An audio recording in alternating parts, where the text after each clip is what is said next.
অতীতৰ শিৰোনা ভূতৰ ভূত পোৱালি কুমকুৰ সপোন।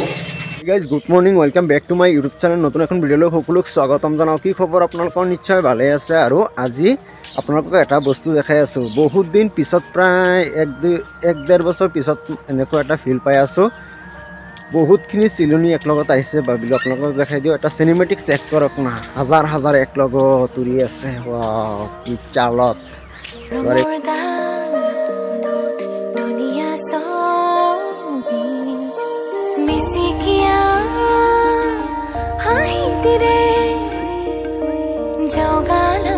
তো ভাই সময় হৈ গ'ল ৰাতিপুৱা 9:40 আৰু টাউনত গৈ আছোঁ। তেজপুৰ টাউনত অলপ কাম আছে কুদত।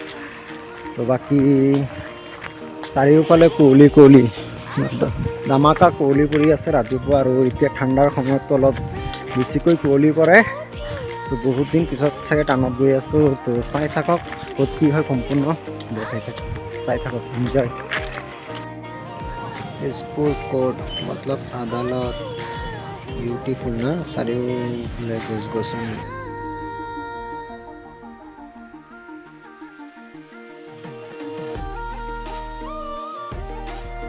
A few moments. অতীতৰ শিৰোনা ভূতৰ ভূত পোৱালি কুমকুৰ সপোন।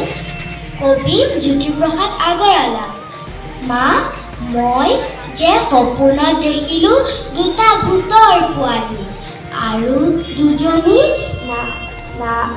নাচিলিকা, চকু টিলিকা, পিলিকা পিলিকা, টিলিকা টিলিকা জখিনী ছোৱালী। এটা ক'লা এটা বগা, নাঙত ভূত কথা পাতে তাকুত তাকুতকে। মা, মই যে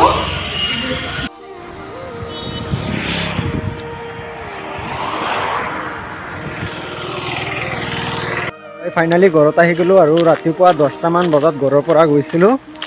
এতিয়া সময় হৈ গ'ল এটা প্লাছ হ'ব। তো বাকী ভাল লাগিল। টাউনৰ কাগজ পাতিৰ কাম হৈ গ'ল। তো এইফালে ভিউখন চাওক নবাই, পাহাৰ পাইগৈ হয়। আৰু হাইৱেৰ পৰা ডাইৰেক্ট এইফালেদি গ'লে আমাৰ ঘৰৰ যিটো মেইন ৰাস্তা হয়, গাড়ী চলাচল কৰে, যিটো মুংৰাগুৰি